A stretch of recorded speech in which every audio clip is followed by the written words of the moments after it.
બેઝ9 TV ન્યૂઝના digital platform પર આપની સાથે હું ભગવતી વિશાવડિયા. ભારતમાં ગુજરાત એ સૌથી સુરક્ષિત રાજ્ય છે. દીકરીઓ રાતે 12 વાગે પણ નીકળે તો તે સુરક્ષિત ફીલ કરતી હોય છે, પરંતુ ધીમે ધીમે સમય બદલાઈ રહ્યો છે.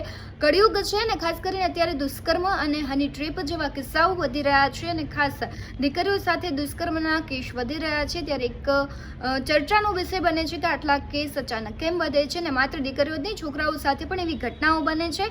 તેમને ફસાવવામાં આવે છે. હની ટ્રેપ જેવી ઘટનાઓ છોકરાઓ સાથે પણ બને છે, પરંતુ આપણે એ વિચાર નથી કરતા કે આના માટેના જવાબદાર પરિબળો કયા છે અને આ ઘટનાઓ થાય છે તો તેની પાછળ કેટલાય લોકો હેરાન થતા હોય છે, કેટલા માતા પિતા છે તેમની જિંદગી છે તે બગડી જતી હોય છે. પરંતુ ક્યાંક ને ક્યાંક આના માટે જે દીકરા દીકરીઓ છે તેને વિચાર કરવાની જરૂર છે. દીકરીઓ છે તે પોતાની મર્યાદાઓ મૂકી દે છે.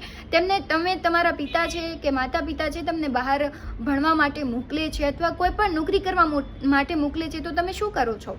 તમે તમારી મર્યાદા મૂકો છો, તેમની સાથે ખોટું બોલો છો અને તમને મજા પડે તેવા કામ કરો છો. તમે થોડા પણ પૈસાના આવેગમાં આવી જાઓ છો, રાજકીય આવેશમાં આવી જાઓ છો કે અન્ય કઈ રીતે પણ તમે બીજાની જિંદગી બરબાદ કરો છો અને ખાસ કરીને પોતાની તો કરો જ છો, બીજાની પણ કરો છો અને પોતાના પરિવારની પણ કરો છો.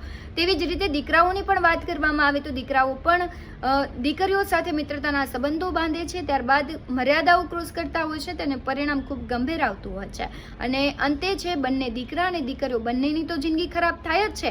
આત્મહત્યાનું તો પગલું ભરવું જ પડે છે, પરંતુ પરિવાર છે તે નોધારો થઈ જાય છે. વગર વાંકે પરિવારે છે તેનું પરિણામ ભોગવવું પડતું હોય છે. માત્ર પૈસાના આવેગથી, મજાના આવેગથી, એક લક્ઝરિયસ લાઈફ જીવવાના આવેગથી પણ આ બધી જે નાની નાની ઈચ્છાઓ છે તે એક મોટું સ્વરૂપ ધારણ કરતી હોય છે અને તેનું પરિણામ છે આત્મહત્યા જેવા કિસ્સાઓ, હની ટ્રેપ જેવા કિસ્સાઓમાં બદલાઈ જતા હોય છે. એટલા માટે અત્યારની જે જનરેશન છે તેને ધીરજ રાખવાની જરૂર છે, મર્યાદામાં રહેવાની જરૂર છે અને સંસ્કારો સાથે જીવવાની જરૂર છે. આ મુદ્દે શું કહેવું છે તમારું? કમેન્ટ કરી જરૂરથી જણાવજો.